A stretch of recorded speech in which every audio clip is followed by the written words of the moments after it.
제네바의 피에르 렌치니크 박사님이 고아가 세계를 주도한다는 글을 발표한 적이 있습니다. 저도 공부하면서 이 글을 읽어봤는데요, 이 글의 내용은 이렇습니다. 그 박사님이 인류 역사에 가장 큰 기여를 한 사람 300명을 인생을 다 분석을 한 거예요. 분석을 했더니 특이한 공통점을 발견하게 되었습니다. 보통 위대한 사람이라고 하면 뚝심이 있거나, 아니면 강력한 리더십이 있거나, 아니면 아빠가 부자거나 이러면 좋겠는데, 이들의 공통점은 따라합시다. 고아. 뭐라고요? 고아. 놀라셨죠? 300명의 위인들의 공통점이 고아입니다. 여러분, 고아가 누굽니까? 성경에서도요, 가장 연약한 사람이 고아와 과부예요. 왜냐하면 고아는 부모가 없는 사람이고 과부는 남편이 없는 사람입니다. 쉽게 얘기하면 믿을 구석이 없는 사람, 등을 비빌 언덕이 없는 사람이 바로 고아입니다. 과부는 그래도 나이가 있으니까 어떻게더라도 살아보겠지만, 고아는요 사실 방법이 없는 가장 연약한 사람이 고아입니다. 저도 청소년 사역을 하면서 많은 고아들을 만났어요. 그 고아들이 물론 이렇게 300명 아내들은 성공한 사람이면 너무나 좋겠지만, 제가 상담을 통해 만난 많은 친구들은 그런 길로 가지 못하고 아주 어려운 길로 가고 있는 위기 학생들이었어요. 제가 그들에게 오늘 이 글을 소개하면서 희망을 주고, 또한 저는 목사이기 때문에 예수님 안에서 희망을 찾을 수 있도록 인도한 적이 있습니다.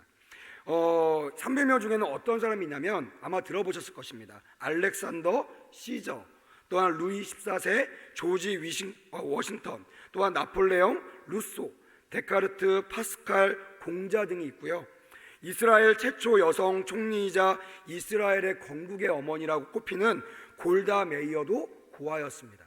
성경에서도요, 우리가 알고 있는 믿음의 선배인 모세와 사무엘도 친부모 스라에서 자라지 못한 그런 연약한 환경에서 자란 자녀들입니다.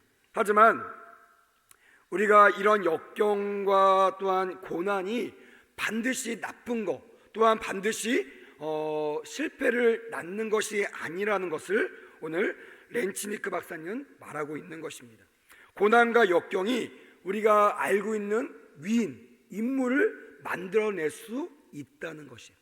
그럼 어떤 사람은 고아로 멸망의 길, 또한 어려운 길, 어둠의 길로 가는데, 어떤 사람은 인류 역사에 가장 큰 기여를 한 300명 안에 들었을까? 어떤 이유가 이들의 삶을 이렇게 나눠줄 수 있었을까?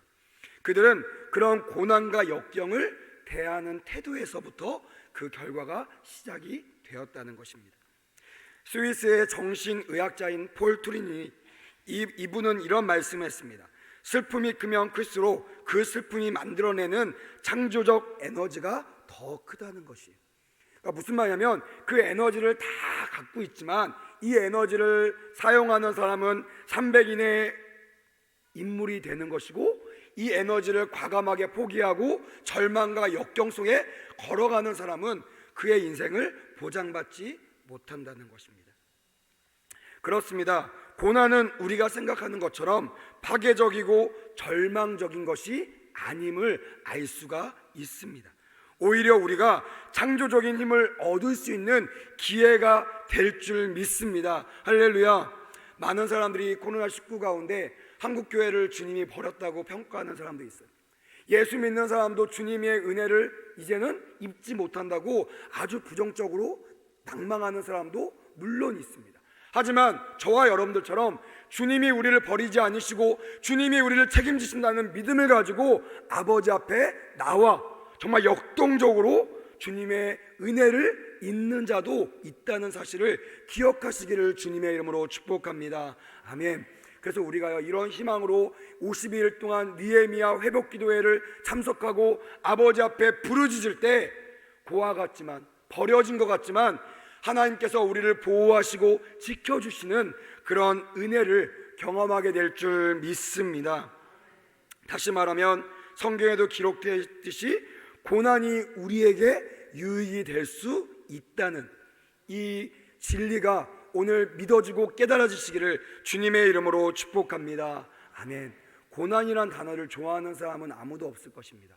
저도 짧지만 인생을 살면서 참 많은 고난을 겪었습니다. 가정이 정말 부유했던 가정이 무너졌어요.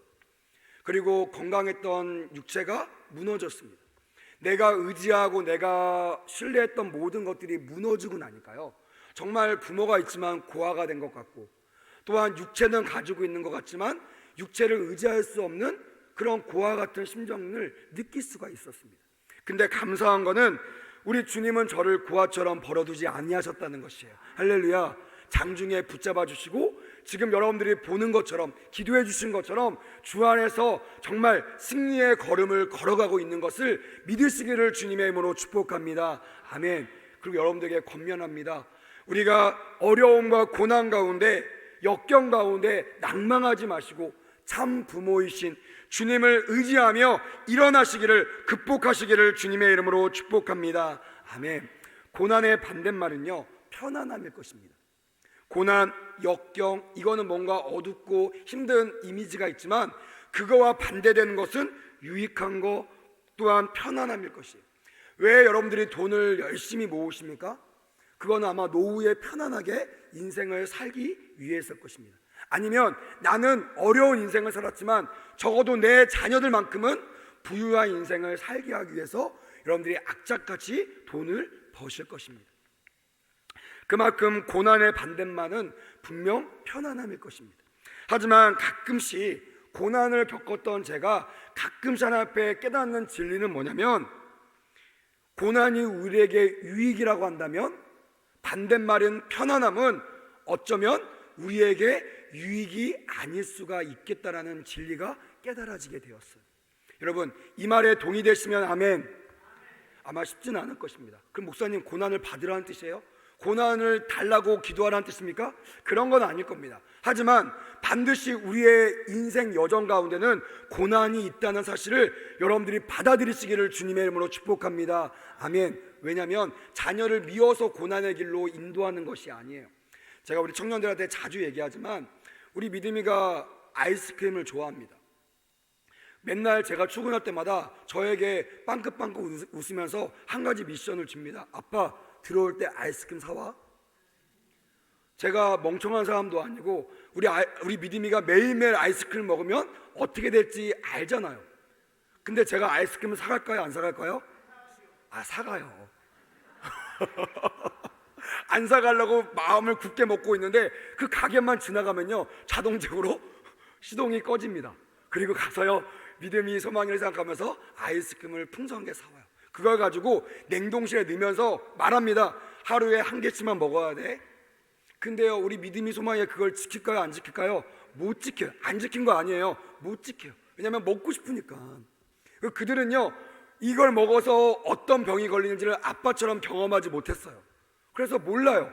무지 때문에 그냥 욕심이 지식을 뛰어넘는다고 그냥 육체가 지배하는 거예요.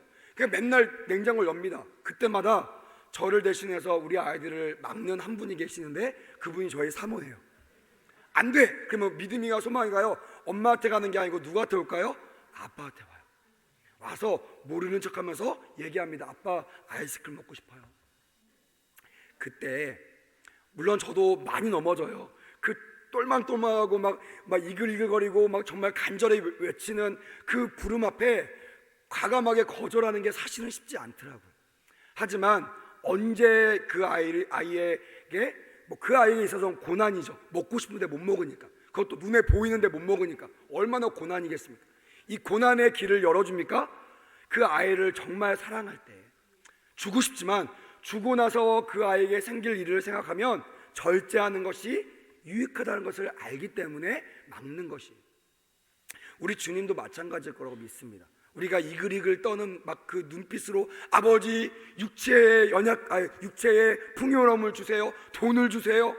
아유, 걱정하지 마세요. 돈 줘도 저 예수 잘 믿을게요. 막 이렇게 아무리 호언장담해도 우리 주님은 우리보다 더 잘 아시죠.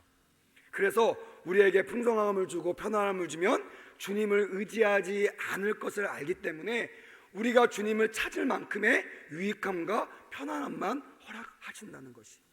그래서 때로는 우리가 원하는 것을 다 들어주지 않을 때도 있고, 또한 우리가 원치 않는 제발 이것만은 안 돼요, 고난, 그 다음에 시련, 또한 위기 절대로 안 돼요, 옆에 분은 위기가 와도 저희 집은 넘어가게 해주세요, 이렇게 아무리 기도해도 하나님께서 필요하다고 생각하시면 우리에게 위기와 우리에게 고난을 주신다는 사실을 여러분 반드시 인정하시고 받아들이시기를 주님의 이름으로 축복합니다. 아멘. 그것이요, 주재권을 인정하는 것이, 유익만 주님한테 온다는 것이 아니라 고난도 위기도 주님이 명하시면 나는 받을 수밖에 없다는 것을 깨달을 때, 내가 사는 것이 아니오 내 안에 주님이 사는 줄 믿습니다. 할렐루야. 그때요 우리가 전적으로 내 인생을 통째로 좋을 때만이 아니라 어려울 때도 아버지를 의탁하며 맡길 수가 있는 것이, 편안함이 어쩌면 우리가 살아있을 수 있는, 우리가 살아 숨쉴 수 있는 이 영적인 생명력을 잃게 하는 독이 될 수도 있다는 것이, 저는 많은 간증을 했잖아요. 저의 부모님을 보면서 이것을 깨달았어요. 그리고 지금은 그때만큼 평안하고 풍요로운 생활을 하지 않지만 정말 작은 거에 감사하는 가정을 누리고 가정을 꾸리면서 전 하나님께 오히려 감사하게 되어 갔습니다. 그것이 고난이 우리에게 주는 유익이 됨을 깨닫게 되기를 주님의 이름으로 축복합니다. 아멘. 제가 좋아하는 말씀 중에 시편 42편 말씀이 있어요. 여러분도 혹시 오늘 시간이 꼭 되시면 이 시편 42편 말씀을 묵상했으면 좋겠어요. 우리 오늘 찬양 전도사님도 이와 비슷한 찬양을 하시면서 제가 저 뒤에서 가만히 앉아서 찬양을 부를 수가 없더라고요. 일어나서 주님 앞에 찬양을 불렀습니다. 왜요? 이게 제가 강대상에 올라오기 전까지 아버지 앞에 고백했던 고백이었기 때문에 그렇습니다. 시편 42편에 보면요 이런 고백이 있습니다. 하나님이여, 사심이 시냇물을 찾기에 갈급한 같이 내 영혼이 주를 찾기에 갈급하나이다. 할렐루야. 정말 하나님의 자녀들이 이런 마음으로 주님을 갈급하며 주님을 찾는다면 우리 주님이 얼마나 기뻐하실까. 오늘 제가 우리 청년대학부 친구들에게 예배복에 대해서 말씀을 전했어요. 여러 가지 굵직한 주제가 있지만 제가 가장 전하고 싶었던 메시지는 뭐냐면, 예배는 뭐 이론을 따져서 나올 수 있는 것이 아니라, 또한 성도 우리 서울순복에 등록되었다고 예배를 나오는 것이 아니라, 그 예배에서 은혜를 경험한 사람만이 어려움을 뚫고 예배를 나올 수가 있다는 메시지였습니다. 동의하시면 아멘. 우리 원로 목사님이 자주 얘기하시죠. 일제시대 이럴 때 왜 총불이 앞에서도 우리 성도들이 그 목숨을 담보로 주 앞에 나올 수 있었는가?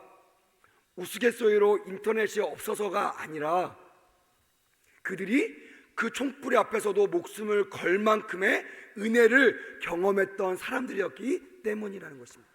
반대로 얘기하면 지금은 총뿌리가 없는데도 우리가 자율적으로 자발적으로 예배 참석을 주저하고 미룬다면 그 이유는 다른 이유가 아닐 것입니다. 코로나가 아니라 주님을 정말로 만나는 이 예배당에서 주님을 만났던 경험이 점점점 줄어들기 때문이 아닐까라고 생각합니다.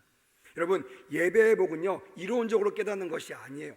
성경에 있는 말씀을 연구한다고 될 수 있는 것이 아니라 성전에 나와서 그때 주시는 주님의 은혜를 경험해야 될 줄 믿습니다. 할렐루야. 말씀의 은혜를 받아야 말씀을 사모하여 성전에 달려 나올 수 있는 거예요. 찬양의 은혜를 받아야 예배 10분 전에 나와서 찬양의 은혜를 달라고 기도하며 먼저 나올 수가 있는 것이에요. 제가 짧지만 목회를 하면서 느낀 건 뭐냐면, 아무리 얘기해도요, 아무리 가르쳐도요, 늦게 오는 분들은 꼭 늦게 와요. 왜 그런지 아세요? 일찍 오시는 분의 은혜를 경험하지 않았기 때문에 그래요. 먼저 나와서 내 죄를 막 회개하고 하나님의 은혜를 막 구하고 그런 가운데서도 인도자에 따라서 주의 이름을 같이 찬양할 때 주시는 그 은혜를 경험한 적이 없거든요. 설교 시작하면 맨날 달려나오니까, 그리고 졸다가 축도하면 가니까 그 찬양의 은혜를 모르고 그 말씀의 은혜를 모르니까 사모하지를 못하는 거예요. 그러니까 나의 형편에 따라서 어쩔 때는 나오고 어쩔 때는 안 나오고, 나오지 말라고 하면 안 나오고, 나오라고 해도 안 나오고, 이런 상황이 되는 것입니다. 저도 은혜의 막바지의 경험이 있는 세대거든요. 80년 세대이기 때문에 저도 여의도 순복음교회 그 여의도 광장의 태양볕에 이만한 모자 하나, 종이 모자 하나를 의지하고 5시간, 6시간 기도했던 그런 세대입니다. 마지막 세대죠. 다음 세대는요 그런 경험이 없어요. 합심해서 기도하는 거, 뭐 기껏해야 다니엘 기도에 우리 성도들 모여가지고 몇백 명 모여 기도하는 것밖에 그들의 그 기억이 없습니다. 그래서 합심 기도의 위력을 잘 경험하지 못해요. 제가 우리 교회 와서 제일 먼저 했던 게 뭐냐면, 정말 우리 교회밖에 모르는 그 친구도 데리고 라이저 코리아라는 그 집회를 데리고 갔어요. 아이들이 불평을 많이 했습니다. 목사님, 전도사님, 왜 밤에 우리를 데리고 가십니까? 뭐 부모도 반대하고요. 근데 여러분 어떤 일이 있었냐면, 그 20명 되는 아이들을 데리고 딱 갔는데요, 그 아이들이 깜짝 놀란 거예요. 자기들만 온 줄 알았더니 이미 그 자리에 2시간 전부터 4,000명, 5,000명의 젊은이들이, 청년, 청소년들이 빼곡히 모여가지고 신발을 신고도 아니고 맨발로 무릎을 꿇고 나라와 민족에서 기도하고 있는 모습을 아이들이 경험하는 거예요. 충격이었을 겁니다. 그리고 자기들의 뭐 시험을 잘 보거나 아니면 여자친구 헤어져서 이 괴로움을 씻어주세요, 이 정도의 기도가 아니라 한 번도 경험하지 않았던 나라의 민족의 죄를 가지고 회개하는 그 기도에 참여하다 보니까 아이들의 기도가 달라지는 걸 저는 경험하게 되었습니다. 여기에 요점은 뭡니까? 경험해야, 은혜는 경험해야 그 은혜의 자리에 나올 수가 있다는 것입니다. 한 번이 어렵지요. 느헤미야 기도에 나와서 그 은혜를 맛보면요, 내일 나올까요, 안 나올까요? 나오게 되는 것입니다. 할렐루야. 그래서 사실은요, 말보다요 끌고 오는 것이 더 유익일 수 있어요. 할렐루야. 제가 어렸을 때 기억해 보면요, 저희 아버지, 어머니가 구역 목자, 지역장, 또한 장로님으로서 여의도에서 활동하시면서 많이 전도하셨거든요. 제가 이렇게 보니까 저희 아버지도 저를 닮았대. 제가 우리 아버지 닮아가지고 막 이렇게 열정적이잖아요. 그래서 말로 막 설득해서 전도 절대 안 하십니다. 저희 아버지는 일단 끌고 오세요. 그냥 일단 무조건 끌고 옵니다. 그 사람이 돈을 원하면 와가지고 돈을 주는 한이 있어도 교회를 끌고 와요. 와서 예배를 드리면요, 아버지가 그러시더라고요. 다음 날에는 그 사람이 먼저 나와서 기다리고 있대요. 다음 날 돈을 안 줘도. 왜요? 그 예배에 기름 부으심을 경험하는 거예요. 사랑하는 여러분, 우리가요 이 예배를 사모하고 우리가 갈망한 것도 물론 중요하지만 그런 사람에게 반드시 예배를 경험하는 은혜를 주신다는 것입니다. 할렐루야. 고난도요, 고난을 이겨냈던 경험이 있는 사람이 이 고난을 이겨나갈 수가 있는 것입니다. 할렐루야. 저는 우리 청년들에게 작은 경험의 승리를 저는 요구합니다. 작은 거. 만약 네가 일주일 금식 마음을 먹었다면 반드시 승리해봐라. 일주일 금식을 승리해야 열흘 금식을 승리할 수 있고요, 30일 금식을 승리할 수 있고 100일 금식을 승리할 수 있어요. 하루를 성공하지 못하는 사람은요, 절대로 누가 죽인다고 해도요 절대 3일 금식 할 수가 없어요. 여러분, 신앙은요 경험이 중요한 것입니다. 할렐루야. 그것을 좀 어려운 말로, 성경적인 말로 임재라고 하는 거예요. 경험하고 내가 맛보아 누리는 것이. 오늘 고난도 마찬가지입니다. 오늘 시편 40편 나오는 이 시냇물을 찾기에 갈급한 사슴이요, 저도 말씀을 묵상하면서 깨닫게 됐는데, 왜 사슴이라고 비유했을까? 사슴은요 식도가 얇다고 해요. 그래서 우리처럼 목이 말라도 오래 참을 수 있는 사람이 참을 수 있는 동물이 아니라 식도가 짧기 때문에 목이 타면요, 목이 정말 식도가 타가지고 죽는 동물이 사슴이라고 해요. 그래서 남들보다, 다른 동물보다 목마름을 참을 수 없는, 그에게는 단순히 목마름이 그냥 갈급함, 갈증 정도가 아니라 생명의 위협을 받을 정도의 어려움이라는 것을 우리는 말씀을 통해 깨달을 수가 있습니다. 그에게는요 목마름이 사느냐 죽느냐를 결정하는 것이, 그가 시냇물을 찾아 갈급함 같이 내 사느냐 죽느냐의 문제를 아버지 앞에 의탁하고 전적으로 의지하는 것 같이 우리가 살아야 될 줄 믿습니다. 할렐루야. 근데 문제는 뭐냐면, 목이 말라서 정말 어렵게 시냇물을 찾았는데 그 시냇물을 내가 혼자 먹을 수 있을까요? 이미 그 시냇물을 찾아온 맹수들이 있다는 거예요. 그래서 이 시냇물을 찾은 사슴은요 그냥 첫 번에 그것을 목숨 걸고 한 것이 아니라 이 시냇물을 2번, 3번, 6번, 7번 찾아오는 사슴은 한 번에 목숨을 건 이런 시도를 경험한 사람, 그 시도에서 맹수한테 먹히지 않고 살아남은 경험이 있는, 주님의 보호 아래서 살아남은 경험이 있는 사슴만이 시냇물을 찾아 달려 나올 수가 있었다는 것이. 여러분, 우리도 마찬가지입니다. 왜 우리가 믿는데도 불구하고, 교회 다님에도 불구하고 어려운 가운데 세상 사람들과 똑같이 무너지며 주님을 찾지 못할까요? 주님을 찾아서 구원받은 경험이 없기 때문에 그래요. 기도해서 기도 응답을 받은 경험이 없기 때문에 기도할 생각조차 할 수가 없는 것이. 제가 엊그저께 어떤 집사님과 대화를 하다가 정말 큰 인사이트를 얻었어요. 그게 뭐냐면 그분이 그러시더라고요. 이제 그분이 그 52일 느헤미야 기도회를 준비하면서 이제 20일 동안 우리 다니엘을 많이 했잖아요. 그래서 그분 자체도 21일 다니엘의 기도와 함께 물질을 심는 거를 그냥 너무나 자연스럽게 준비했던 그런 집사님이셨대요. 근데 이게 20일이 아니고 며칠이에요? 52일, 2배가 됐잖아요. 그러니까 순간적으로 어떤 부담감이 오냐면 이 물질에 대한 부담감이 있는 거예요. 심고 싶은데 22일에 2배가 되는 52일에 물질을 심으려니까 부담이 되더라고요. 근데 하나님 앞에 기도했던 하나님께서 심으라고 말씀하시고 책임져 준다고 말씀하시고 그 약속의 말씀을 붙잡고 아버지 앞에 하겠다고 결단하고, 돈이 있어서가 아니라 하겠다고 결단하고 아버지 앞에 나갔는데, 그 결단한 첫날부터 하나님께서 52일에 그 물질을 채워주셨다는 것을 고백하시더라고요. 할렐루야. 그게 얼마나 저에게 은혜가 되던지. 아, 그렇구나. 여러분, 우리도요 그런 결단하죠. 하나님, 심고 싶습니다. 하나님, 어렵지만 제가 믿음을 가지고 이겨나가고 싶습니다. 결단 안 한 사람은 아무도 없어요. 근데 중요한 건 뭐예요? 실행에 옮기는 사람이 없다는 것이. 수많은 이 사슴들이 왜 목이 타서 죽을까? 목이 안 말라서가 아니라 갔더니 맹수가 있는 거예요. 목숨을 건 물 쟁탄절을 해야 되는데 경험이 없는 사람, 물을 먹고 빨리 달려가지고 구원받은 경험이 없는 사슴들은요 시도할 엄두조차 내지 못하는 거예요. 그러니까 맹수한테 죽는 바에 내가 그냥 참아보련다. 그러다가요 목이 말라 또한 목이 타서 죽게 된다는 것이. 근데 어떤 사슴이 또 찾아온다고요? 구원받은 경험이 있는 사슴. 할렐루야. 예수 믿는 우리가 이런 목마른 사슴처럼 되기를 주님의 이름으로 축복합니다. 우리에게 고난을 안 주신다고 보장한 적이 없어요. 고난은 유익입니다. 할렐루야. 그 말은 뭐냐면 너에게 고난이 있을 것이다 라는 주의 명령입니다. 근데 우리가 듣고 싶지 않은 거예요.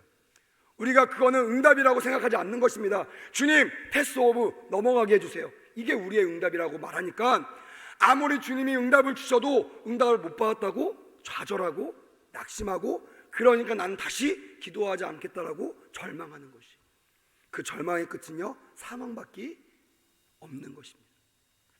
사랑하는 성도 여러분, 특별히 오늘 느헤미야 기도에 나온 여러분들은 이런 사슴이 목말라 또한 맹수 가운데 물을 먹고도 구원받은 경험이 있는 귀한 분들임을 믿습니다. 할렐루야.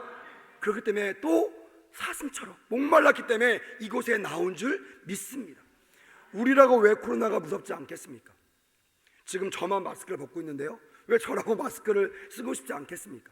근데요 그런 믿음이 있어요. 하나님께서 적어도 오늘 말씀을 전해주시기 위하여 앞에 서 있는 주의 종의 말씀의 시간을 하나님께서 보호해 주실 줄 믿습니다. 할렐루야. 그래서요 과감하게 마스크를 벗고 여러분들 앞에서 말씀을 전하는 것이, 이런 믿음이 없으면요 올라올 수가 없는 거죠. 사랑하는 여러분, 이 사슴이 시냇물을 찾아 갈급한 뿐만이 아니라 하나님께 구원받은 것처럼 여러분들의 생명을 얻기 위하여 하나님께 생명을 맡기시기를 주님의 이름으로 축복합니다. 할렐루야. 우리 앞에 코로나든 문제든 위험이든 역경이든 우리를 집어삼키려고 우리를 노리고 있을지 모르겠지만 우리는 그 뒤에 우리를 보호해 주시게 하여 두 팔을 벌리시고 우리를 기다리시는 하나님을 믿어야 될 줄 믿습니다. 할렐루야. 그럴 때요 5절에 보니까 뭐라고 되냐면 이렇게 고백되고 있습니다. 내 영혼아, 내가 어찌하여 낭망하며 어찌하여 내 속에서 불안하여 하는고. 너는 하나님을 바라라. 그의 얼굴의 도우심을 인하여 내가 오히려 찬송하리로다. 할렐루야. 역경이 있는데요, 찬송한대요. 정말 역설적이지 않습니까? 세상에서 그냥 바보입니다. 빚덩이에 눌러 앉았는데 집에 딱지가 있는데요, 예배한다는 게 말이 됩니까? 근데 저희 가정은요, 그 예배를 드렸어요. 그러니까 하나님께서요, 그 가정 가운데 주회동도 만들어주시고, 또한 그 가정을 지금은 안전한 보금자리로 인도하신 줄 믿습니다. 할렐루야. 저는 삶을 통해서 그거를 깨달았어요. 아, 그렇구나. 하나님께 찬송할 때 하나님께서 우리를 건져주시고 보호해 주실 줄 믿습니다. 그래서 고난은요, 하나님을 바라보게 하는 유익임을 깨닫게 되기를 주님의 이름으로 축복합니다. 다르게 얘기하면 어떤 사람이 가장 불쌍한 사람인가? 고난 가운데도 주님을 바라보지 않는 사람들, 여전히 도우림이 없는 방백들만 의지하는 사람들, 여전히 도우려는 마음도 없는 인생들만 의지하는 사람들, 그런 사람들은요, 절대로 시냇물을 찾는 목마름을 해소하는 사슴의 결과를 얻지 못할 것입니다. 주님을 바라보고요, 목숨을 담보로 죽으면 죽으라는 마음을 가지고 시냇물을 갈급할 때, 시냇물을 마실 때 하나님께 여러분들의 인생을 공급해 주시고 보호해 주실 줄 믿습니다. 그리고 하나님을 바라보는 자들에게 하나님의 도우심이 경험되어지는 은혜가 있기를 주님의 이름으로 축복합니다. 그래서 결국 고난을 이겨내는 축복을 얻게 된다는 것이에요. 제가 간증 하나 하고 말씀을 맡도록 하겠습니다. 제가 권사기도 때도 한번 나눴던 예화인데요, 미국에서 이남일녀 중 장남으로 태어난 어떤 한 사람이 있었습니다. 그 사람은요, 6살이 되던 해 아버지가 돌아가세요. 고아가 됐죠. 그리고 그 남아있는 어머니조차도 12살이 되던 해 어머니가 재혼을 합니다. 쉽게 얘기하면 아빠는 돌아가시고 엄마는 재혼하면서 이 남매를 다 버린 것이에요. 그래서 이 남자는 6살 되던 때부터 3살짜리 남동생과 여동생을 돌보며 음식을 하면서 음식을 먹이는 그런 생활을 했어요. 그래서 그분 말이 그래요. 7살이 되던 해에 웬만한 요리를 다 섭렵하고 웬만한 요리를 다 할 수 있는 그런 요리사가 되었다는 것이. 그리고 10살이 되던 해 근처에 있는 농장에서 월 $2를 받으면서 처음 그 어린아이가 일을 하기 시작했어요. 동생들 먹여 살려야 되니까. 부모도 다 버린 동생들을 먹여 살리기 위해서 10살 때부터 월 $2를 받으면서 농장에서 일을 했습니다. 그는요, 초등학교를 중퇴했어요. 공부를 더 이상 할 수가 없었습니다. 어린 시절 불행했지만 강력한 성격을 가지고 있었던 이 사람은 청년이 되어서도요, 꿋꿋이 그의 삶을 개척해 나갔대요. 철도 노동자, 보험, 외판원, 유람선, 타이어도 팔고요, 편의점이 딸린 주유소에서도 일을 하게 되었다는 것이에요. 그리고 그가 사업을 하기 시작했는데요, 이쯤 되면 하나님께서 보호하셔야 되는데 그의 인생이 피지 않았어요. 22살 때 처음 했던 램프 제조 판매업이 망하게 되었어요. 그리고 주유소를 경영했는데 때마침 대공황을 겪으면서, 지금처럼 코로나 같은 대공황을 겪으면서 망하게 되었어요. 식당과 모텔 사업도 했지만 화재로 다 망하게 되었습니다. 레스토랑, 마지막 레스토랑을 정말 한번 해보자 하고 했지만 그 자리에 고속도로가 생기면서 그 사업을 다 내려놓게 되었다는 것이. 그는요, 그렇게 열심히 살려고 했지만 매번 찾아오는 역경을 통하여 결국에는 어린 나이에 정신병을 앓고 정신병원에 입원을 하게 되었대요. 매일 밤 여러 가지 고난을 통하여 잠을 이루지 못했는데 하루는 새벽에 조그마한 소리에 이끌려 밖을 나갔다는 거예요. 그리고 그 소리에 끌려 걸어가다 보니까 작은 교회 하나를 발견하게 되었다는 거예요. 그 작은 교회에서 한 늙은 부인이 강단 앞에 엎드려 이런 찬양을 부르고 있었다는 것이. 너 걱정 근심 말아라, 주 너를 지키리. 이 찬양을 막 울면서 부르는데요, 그 찬양을 부르는데 마치 천사가요 찬송하는 것처럼 느껴졌다는 거예요. 그리고 그 자리에서 눈물을 흘려가면서 하나님을 만나게 되었다는 것이. 그리고 그 앞에 엎드려 이런 기도를 했습니다. 주님, 제가 평생 예수님 없이 돈만 벌려고 하다가 이렇게 망했습니다. 저를 불쌍히 여기시고 저의 잘못을 용서해 주시옵소서. 기도를 마친 후 정말 이상한 일이 벌어졌습니다. 분명히 정신이 멍하고 막 지끈지끈한 머리 또한 이상한 소리가 가득했는데 정신이 맑아진 다음에 검사를 해봤더니 그의 정신병이 깨끗이 치유가 되었다는 것이. 할렐루야. 그는 65세 많은 나이 속에서도요 주님을 의지하며 주님이 주시는 지혜를 가지고 그 당시 사회보장기금 105만 5불을 가지고 다시 사업을 시작하게 되었어요. 낡아 빠진 트럭에 전 재산을 투자해서 압력솥을 사고 11가지 그동안 아이들에게 동생들에게 해줬던 여러 가지 치킨 비법으로 이루어진 독특한 조리법으로 로얄티를 주고 이것을 사갈 사람들을 미국 전역으로 돌아다니면서 모집을 했어요. 근데요 이쯤 되면요 기쁜 소식이 들려야 되잖아요. 막 나가자마자 막 줄 서가지고 제가 살게요 저가 살게요 막 그래야 되는데 그의 인생에 1008번 몇 번이요? 1008번의 거절을 당했다는 것입니다. 여러분 이 정도 되면요 낙심이 오겠어요 안 오겠어요?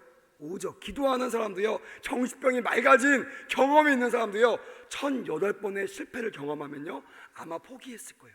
근데 이가 하나님의 붙들린 자라는 증거는 뭐냐면 1008번이 무너져도 1009번 주님을 의지하고 다시 일어나는 줄 믿습니다. 할렐루야.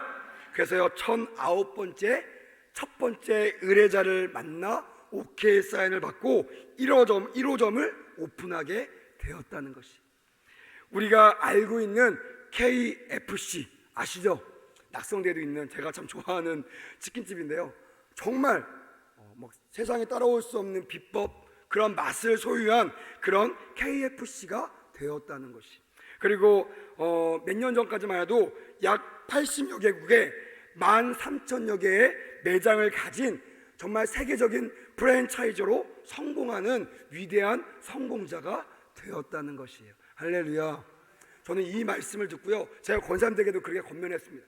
권사님들 인생 가운데 지금까지 다 안 됐을지라도 낙심하지 마세요. 주님이 1009번째 이 사람을 이렇게 세워준 것처럼 우리 권사님과 우리 성도님들을 세워주실 것입니다. 할렐루야. 이런 경험이 있는 사람은요 어떤 낙심이 오더라도 좌절하지 않고 일어날 수 있다는 것이.